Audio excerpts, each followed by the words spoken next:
Olá pessoal, Gustavo Machado, canal Orientação Marxista. O tema do vídeo hoje não poderia ser mais atual. Putin, Trump e China, o que está por trás da guerra da Ucrânia? Os últimos acontecimentos da guerra da Ucrânia que literalmente destronaram várias das explicações simplistas, campistas, né? O campo do bem e do mal, progressivo e regressivo, dos eventos que vem acontecendo no mundo aí no último período. Então eu vou aproveitar os últimos acontecimentos, a chegada de Trump ao poder nos Estados Unidos, a nova linha que ele adotou em relação à guerra Rússia e Ucrânia, para discutir um pouco do que está por trás disso aí, tendo em vista o que é um tema que nós já estamos começando a desenvolver aqui no canal, que é a forma que o capitalismo assumiu em nossa época histórica, que é o imperialismo. O imperialismo nada mais é do que o capitalismo de nossa época, apesar da forma unilateral como o tema continua sendo tratado, como se o imperialismo de hoje fosse, sei lá, da época de Roma ou do século XVIII e XIX. Antes de entrar no tema do vídeo, dois anúncios aqui para vocês. O primeiro, eu queria agradecer as pessoas que estiveram presentes. Eu fiz uma atividade organizada pelo PSTU em São Paulo, lá no Quilombo das Rosas, né, no último sábado, com presença de mais de 100 pessoas, diversas pessoas de São Paulo, até do interior de São Paulo, que foram lá assistir alguns pitacos que eu tinha para dizer, no contexto do lançamento de um livro que tem a ver exatamente com a Rússia, que eu vou fazer um vídeo aqui a respeito, que é o livro do Rogovin, em 7 volumes, e a editora Sanderman acabou de lançar mais 2, mas vou falar sobre isso em outro momento. Queria agradecer a presença de todos que lá estiveram, foi sensacional, adorei conhecer várias pessoas, inclusive, que me conheceram através desse canal. Segundo lugar, eu vou estar presente amanhã, terça-feira, às 19 horas, no podcast Inteligência Limitada, um dos maiores do Brasil, no debate aí com o Pavanato, que é vereador em São Paulo. Até que enfim um debate com bolsonarista. Então convido a todos, tá, que acompanham aqui o canal para assistirem ao vivo amanhã a partir das 19 horas. Assim que for liberado eu vou lançar aí na aba posts ou comunidades aí do YouTube, o YouTube mudou o nome da aba, também nas minhas redes sociais, o folder aí de divulgação desse debate. Então já estão todos convidados. Uma vez mais, esse vídeo vai ser dividido em 4 partes. Peço aí encarecidamente aos inscritos que assistirem, colocar o tempo e o título aqui embaixo nos comentários, que eu vou anexar a descrição do vídeo para dividir o vídeo em capítulos. Esse pedido já fica aqui ad eterno, tá bom? Para todos os vídeos aqui do canal. 5 partes, na verdade. A primeira delas é que os acontecimentos recentes, com, entre aspas, um certo apoio do Trump, nós vamos entender o que é esse apoio, o que significa a Rússia na guerra contra a Ucrânia, jogando por terra o raciocínio binário com que boa parte da assim chamada esquerda brasileira vem raciocinando ao longo da última década, com os eventos que se passam no Brasil e no mundo. A ideia é mais ou menos assim: para se tomar uma posição a respeito dos acontecimentos, seja no Brasil, seja no mundo, você não precisa analisar nem precisa pensar em absolutamente nada. Basta você ver o que a direita diz e falar o contrário.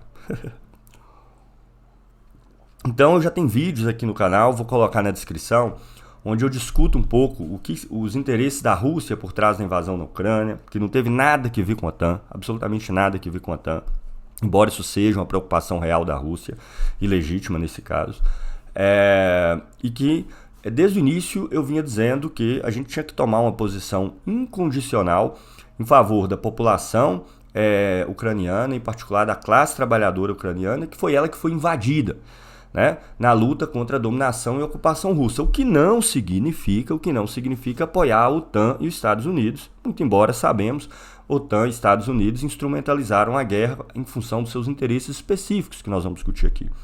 E essa posição minha, do PSTU, partido a qual pertenço, foi bombardeado por vários, porque dizia, não, ora, se os Estados Unidos está apoiando a Ucrânia, então logo nós temos que apoiar a Rússia. E agora? O que vocês vão fazer? Vão mudar de posição e vão começar a defender agora a Ucrânia porque os Estados Unidos passou para o lado russo, em certo sentido? Gente, vocês estão vendo como que raciocínio binário não te permite analisar porra nenhuma, tá? Porra nenhuma. Evidentemente que a minha posição nunca foi a posição dos Estados Unidos. Jamais defendi o apoio da OTAN, o financiamento da Ucrânia pelos Estados Unidos, absolutamente nada disso, o que não significa dizer que está legitimada a invasão russa com a desculpa de autodeterminação nacional, né, sobre um outro país esse, inclusive, que durante os períodos de União Soviética e o controle do Stalin, teve aqueles territórios que Putin reivindica russificados. Russificado significa fomentar a migração de pessoas de origem russa para o território ucraniano, para que os russos se tornem maioria e eles possam depois reivindicar legitimamente aquele território. E não só reivindicar, porque a Ucrânia já fazia parte da Federação Soviética, né? Mas que você possa conter qualquer tipo de movimento de autodeterminação nacional no seu interior, que nós sabemos foi uma das razões que levou ao colapso da União Soviética nos anos 80. Tudo isso são temas que eu já tratei aqui em outros momentos e posso voltar a tratar no futuro. E muitos podem se perguntar, mas Gustavo, se você defende a resistência, a luta do povo ucraniano contra a invasão russa, ora, sem o apoio dos Estados Unidos e da OTAN, a Rússia conquistaria militarmente aquele território facilmente. E minha resposta é muito provável que sim. Mas e depois da conquista? Como fica? Vocês já viram o que aconteceu nos Estados Unidos, por exemplo, no Afeganistão? A questão toda é você organizar uma resistência. Você pode até não vencer a batalha militar direta de invasão dos russos sobre a Ucrânia. A questão é os russos continuarem lá por meio de uma invasão militar com um povo organizado de forma independente para lutar contra esse tipo de dominação. A questão toda é, deu tilt no raciocínio universal aí de que, estando os Estados Unidos apoiando a Ucrânia, nós deveríamos apoiar a Rússia.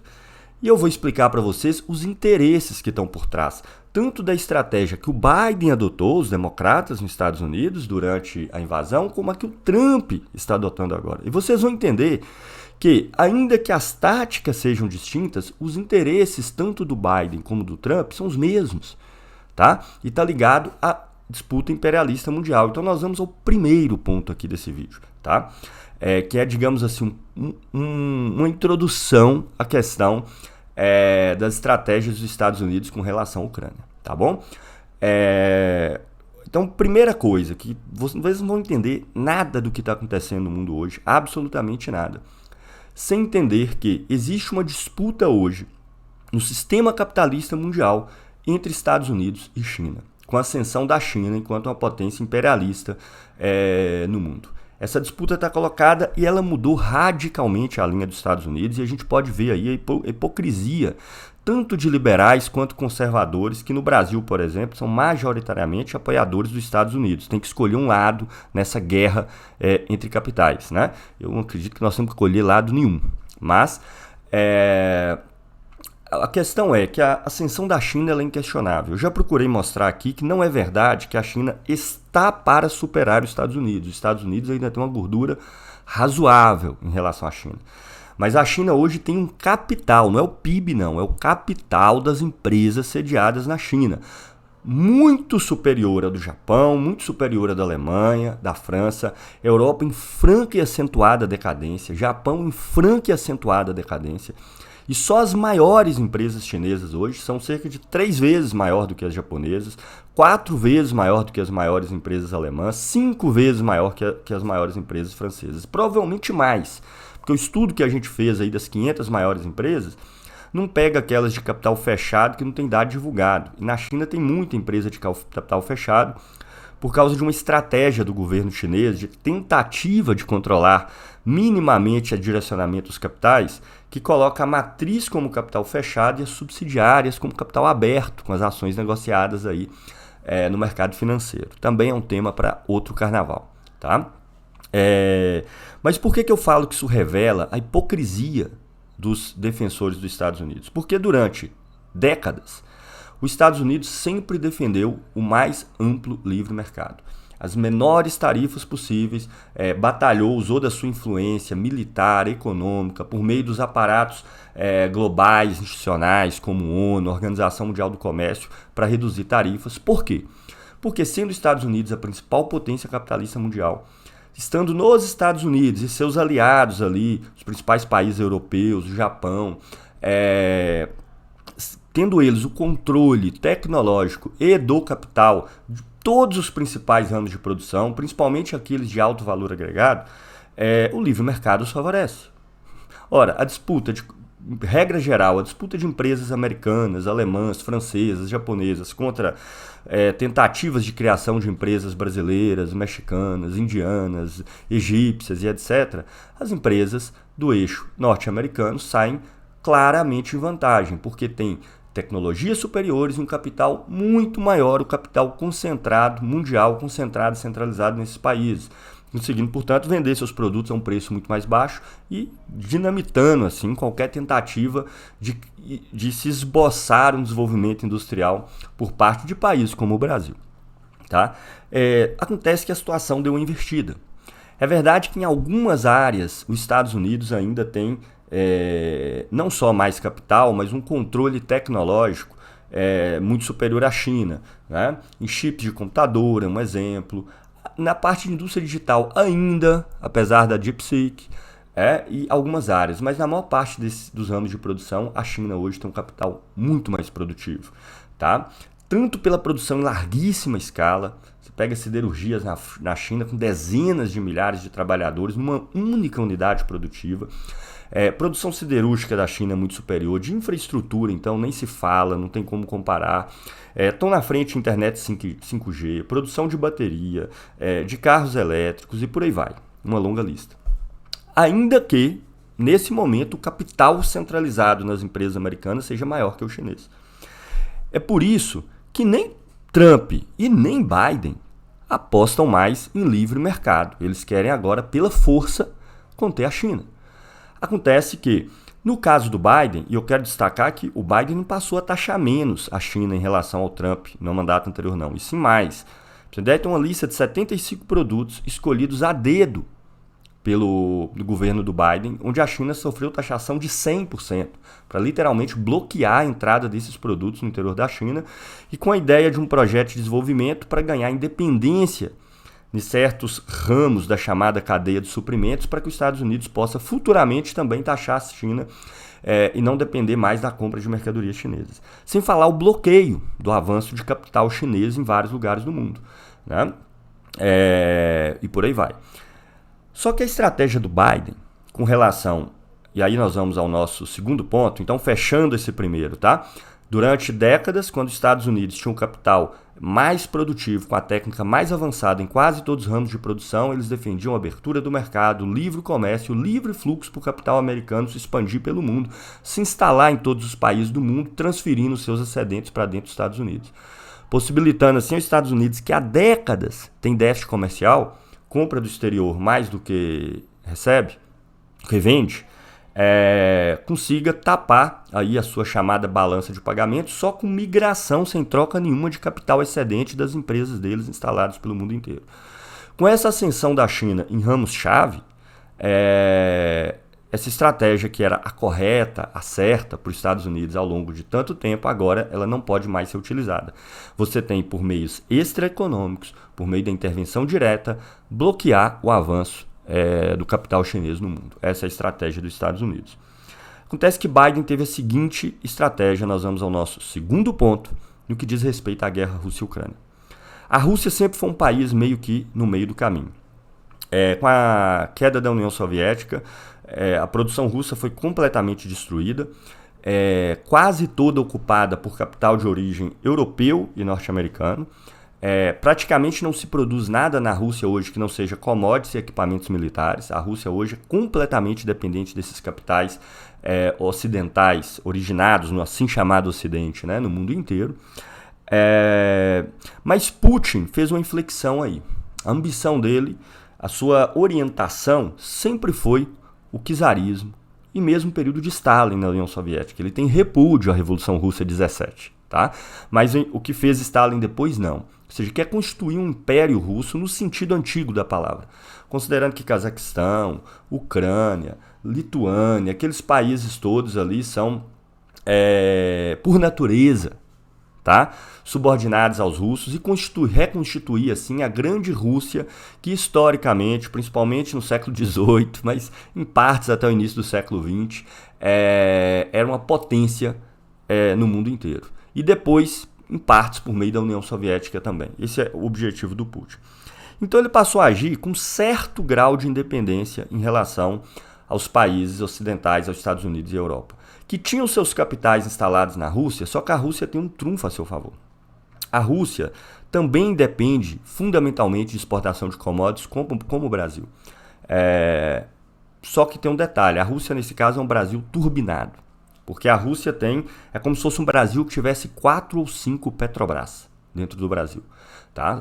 Tem a Gazprom, a Rosneft, entre outras, que são empresas maiores que a Petrobras, de produção e exportação de gás e petróleo principalmente, e também alguns minerais, que fazem com que a Rússia consiga ganhar dólares em termos de exportação num patamar muito superior ao Brasil.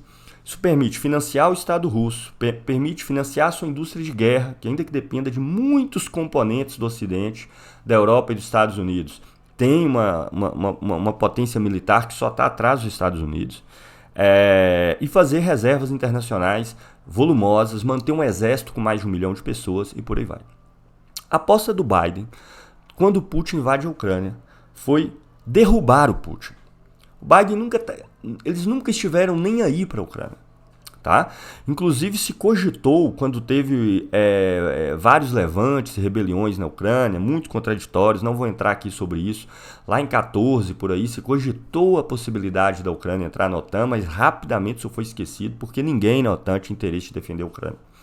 Mas Biden aproveitou os democratas nos Estados Unidos, a invasão do Putin, e falou, poxa, essa é a chance que nós temos de tirar esse governo ambíguo, esse governo que, embora permita o livre fluxo do nosso capital lá dentro, não permite acesso à produção, sobretudo de recursos naturais, e age internacionalmente com interesses próprios, procurando reconstituir esse império russo, que eu falei anteriormente. É a chance da gente derrubar o Putin, porque se o Putin perde essa guerra e sai desmoralizado dessa guerra, e nós geramos uma grande crise econômica lá dentro, o Putin cai, e nós vamos ter lá um capacho direto, né, desse eixo Estados Unidos e Europa. Com isso, Biden bloqueou as reservas internacionais russas que estavam em títulos do Tesouro americano, coisa que nunca tinha acontecido. Nós estamos falando de mais de 300 bilhões de dólares, dá mais de 1 trilhão de reais.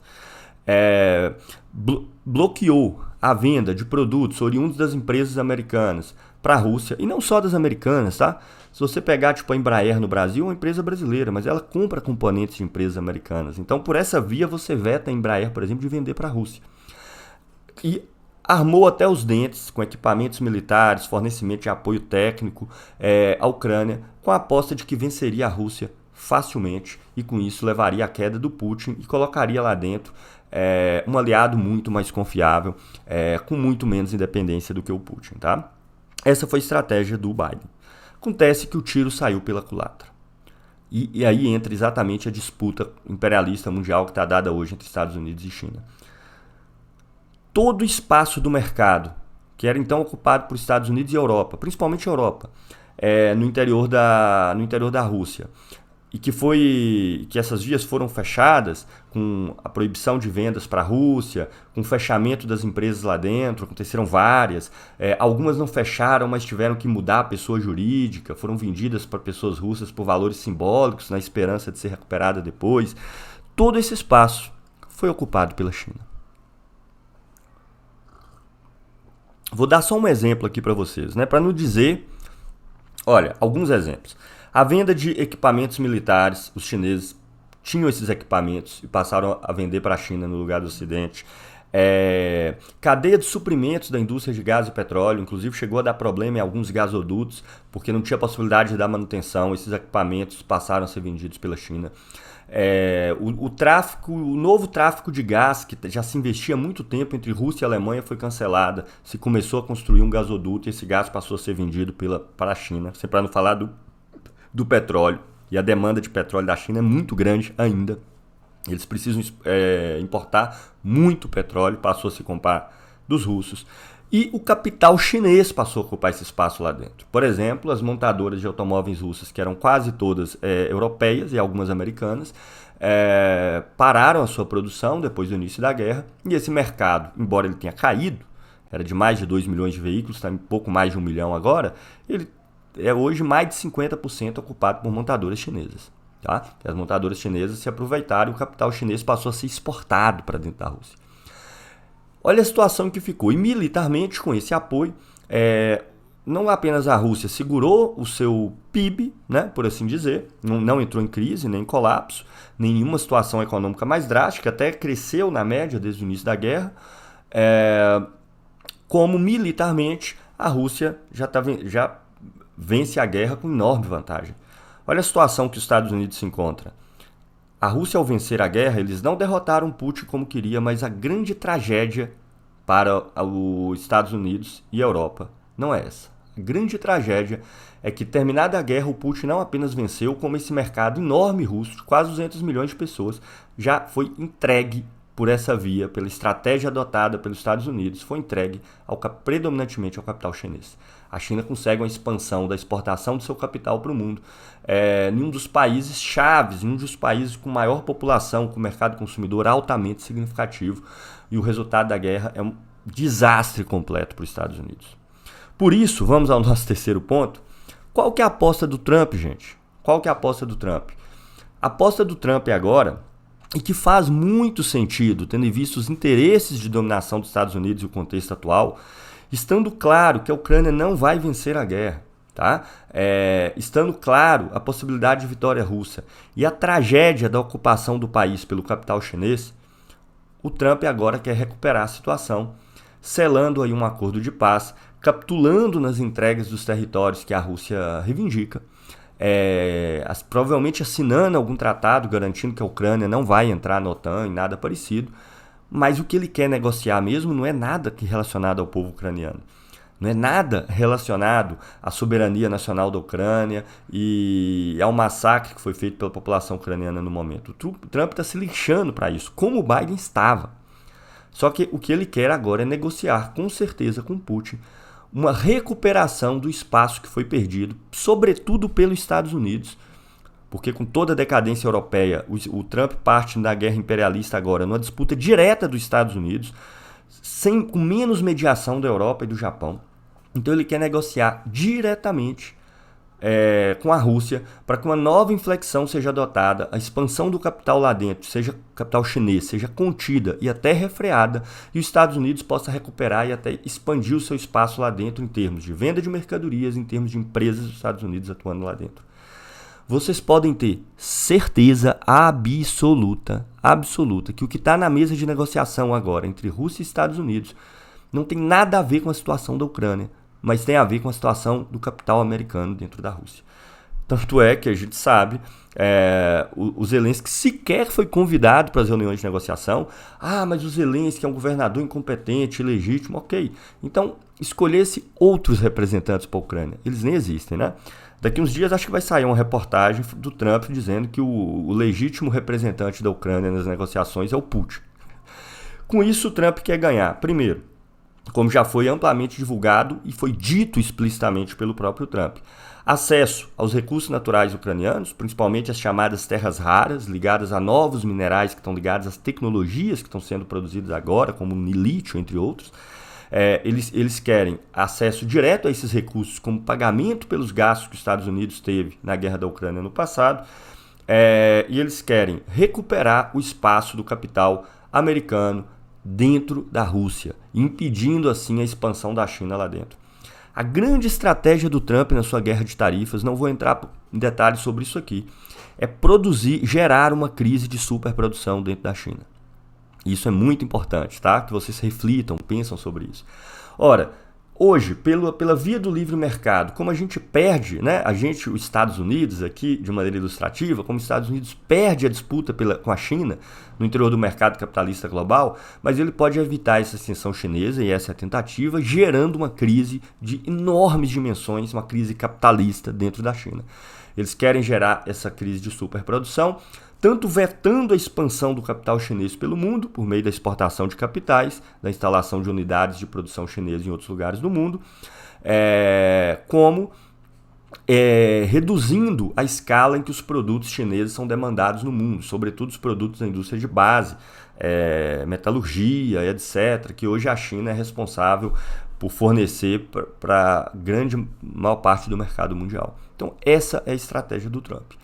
São esses interesses que estavam por trás da aposta do Biden do qual a classe trabalhadora não tem nada que se beneficiar, era uma proposta de dominação dos Estados Unidos e de contenção da expansão da China, que fracassou, e agora uma aposta muito mais arriscada do Trump, mas muito mais direta, muito mais agressiva, que tem como contrapartidas possíveis, né? Uma inflação generalizada nos Estados Unidos e no mundo inteiro por causa das tarifas, do encarecimento dos produtos a nível global. Tem como contrapartidas possíveis que muitos países da Europa e do Japão, diante das condições desfavoráveis para negociar com os Estados Unidos, possam aderir ao lado chinês nessa disputa, mas que pode ser muito mais efetiva no sentido de, por meio extraeconômicos, por meio de intervenção direta, de guerra de tarifas, conflitos militares, conter o avanço da China na divisão internacional do trabalho, no sistema internacional de dominação imperialista que é o capitalismo de nossa época, tá bom? Então, dito isso, gente, o quarto ponto, então, poucos segundos, fica claríssimo para quem quiser entender o processo, que os interesses envolvendo a classe trabalhadora ucraniana não significa tomada de posição nem de Putin, nem da OTAN e nem dos Estados Unidos. Aqueles que defenderam Putin, a chamada esquerda que defenderam Putin no início da guerra, já perderam apoio de toda a massa ucraniana que foi invadida, dominada, com interesses de dominação por meio da Rússia. Aqueles que apoiaram a OTAN, como o presidente, o Zelensky, apoiaram os Estados Unidos, se ancoraram neles como a salvação da Ucrânia, agora estão desmoralizados porque se desvela que os Estados Unidos não tinham interesse nenhum no povo ucraniano, mas uma disputa imperialista global e o papel daquele conflito de acordo com os interesses de dominação dos Estados Unidos. Agora eles querem os recursos naturais da Ucrânia, que a Rússia ocupe o que ela bem entender, desde que a Rússia permita o retorno e o livre fluxo de capital para dentro da Rússia, contendo a expansão chinesa que já se deu lá dentro desde que a guerra começou. Aqueles que poderiam fazer uma campanha massiva defendendo o povo e a classe trabalhadora ucraniana da invasão russa, sem fazer nenhuma concessão à OTAN e denunciando os interesses dos Estados Unidos e da Europa lá dentro, são os únicos que poderiam fazer a população ucraniana aprender com o próprio processo, desmascarar a política e o real interesse do Zelensky e daqueles que se aliaram a ele, bem como da Rússia. Infelizmente, os setores que defendem isso, como eu defendo, são tão minoritários e talvez não tenham tido tanta penetração assim na Ucrânia, que poderia agora prender com esse processo no lugar de provavelmente sair desmoralizada com a entrega da Ucrânia pelos seus supostos aliados, a Rússia, e a entrega dos recursos naturais da Ucrânia aos Estados Unidos. Então, dito isso, eu sei que todos esses pontos, mais uma vez, podem e devem ser desenvolvidos com muitos detalhes, a gente vai fazer isso aqui em outros momentos, mas fica claro aqui para vocês que não dá para que não é verdade que em disputas que estão em jogo no Brasil ou no mundo só existem duas posições possíveis. E a gente vai escolher a nossa posição baseado, pensando com a cabeça do que a ultradireita pensa, ver o que a ultradireita pensa e diz o contrário. Sendo que essas duas posições em choque muito provavelmente podem ser denunciadas e há uma outra independente fundada nos interesses da massa da população, da classe trabalhadora, dos setores que não são setores privilegiados que controlam a enorme massa da riqueza da sociedade. Essa posição normalmente se afasta tanto das posições ditas progressivas quanto das posições ditas de direita, que estão todas a serviços de estratégias diferentes de dominação do próprio capital. E agora, a guerra Rússia-Ucrânia revela isso a olhos vistos. E tô curioso aí para ver todo mundo que defendeu aí a Rússia, qual seria agora a posição diante da mudança da tática dos Estados Unidos, mas uma tática a serviço de uma mesma estratégia de dominação. É isso, aguardo vocês lá no Inteligência Limitada amanhã, no debate aí com o Pavonato, ok? Chamo aí aos inscritos do canal para que possam participar e acompanhar o debate. Até o próximo vídeo.